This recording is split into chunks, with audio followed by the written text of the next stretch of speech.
Students madam దీన్ని ఏమంటారు మీకు తెలుసా? తెలీదా? నేను చెప్తాను వినండి.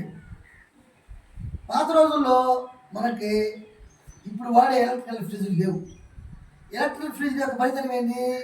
కూరగాయలు కానీ పండ్లు కానీ తాజాగా ఉంచుతుంది ఎలక్ట్రికల్ ఫ్రిడ్జ్. అయితే పాత రోజుల్లో ఎలక్ట్రికల్ ఫ్రిడ్జ్లు మన దేశంలో లేనప్పుడు కొంచెం సంపద కలిగిన వాళ్ళు తాజా కూరగాయలు తాజా పూలు తినాలని ఆలోచనతో సంతకెళ్ళి ఒకసారి తెచ్చుకుంటారు ఓరానికి సరిపడా. అవి ఎండాకాలం అయిపోతే బయట పెడితే ఎండిపోతాయి. కానీ ఈ ఏర్పాట్లే పెట్టుకుంటే ఎప్పుడు తాజాగా ఉంటాయి. కావాలన్నప్పుడు తీసుకొని తిని మళ్ళీ దాంట్లో వేసుకుంటే అవి తాజాగా ఉంటాయి. దీని పేరు ఏం పేరంటే జనతా ఫ్రిడ్జ్. జనతా ఫ్రిడ్జ్ అంటే జనాలు లేదా ప్రజల యొక్క ఫ్రిడ్జ్ ఇది. కాబట్టి ఈ ఫ్రిడ్జ్లో మనము ఈ విధంగా తొట్టిని పెట్టుకొని చుట్టూ ఇసుక పోసి లోపల ఉండబెట్టి మధ్యలో ఇసుక పోసి మనకు కావాలంటే ఈ ఇసుక గ్యాప్లో కొన్ని ఆకుకూరలు కూడా పెంచుకోవచ్చు. ఈ ఆకుకూరలు క్రిమిసంహారక మందులు వాడినటువంటి ఆకుకూరలు కాబట్టి ఇవి మనకి ఎంతో ఆరోగ్యాన్ని ఇస్తాయి. కాబట్టి క్రిమిసంహారక మందులు వాడినటువంటి ఆకుకూరలు తిన్నామనుకో మన బాడీకి శరీరానికి కొంత ఇబ్బంది కలిగిస్తుంది. కాబట్టి ఇవన్నీ కూడా ఇలాంటివన్నీ కూడా మనకి ఎంతో మేలు చేస్తుంది. ఈ జనతా ఫ్రిడ్జ్ ఇలాగా కూరగాయలు ఇవన్నీ కూడా ఇట్లా పెట్టేస్తే ఇలా పెట్టి ఇలా చేసిన తర్వాత మనం మూత పెట్టేసి అలాగే పెట్టేసామంటే అవి తాజాగా ఉంటాయి.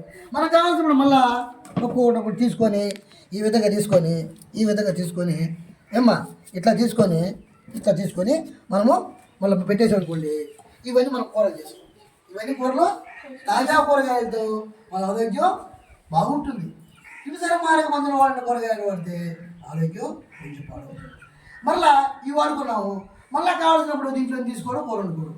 మళ్ళీ సంతకి వెళ్ళినప్పుడు బజార్కి వెళ్ళినప్పుడు కూరగాయల మార్కెట్కి వెళ్ళినప్పుడు పంట మార్కెట్కి వెళ్ళినప్పుడు ఆ పండ్లు కూరగాయలు తీసుకొచ్చి ఇంట్లో మళ్ళీ ఈ విధంగా స్టోర్ చేసుకుంటే తాజాగా ఉంటాయి. ఇది జనతా ఫ్రిడ్జ్, జనాల ఫ్రిడ్జ్, ప్రజల యొక్క ఫ్రిడ్జ్. ఖర్చు లేని ఇక్కడ కాలుష్యాన్ని నివారిస్తుంది. కాలుష్యం ఒక భూతం అయిపోయింది.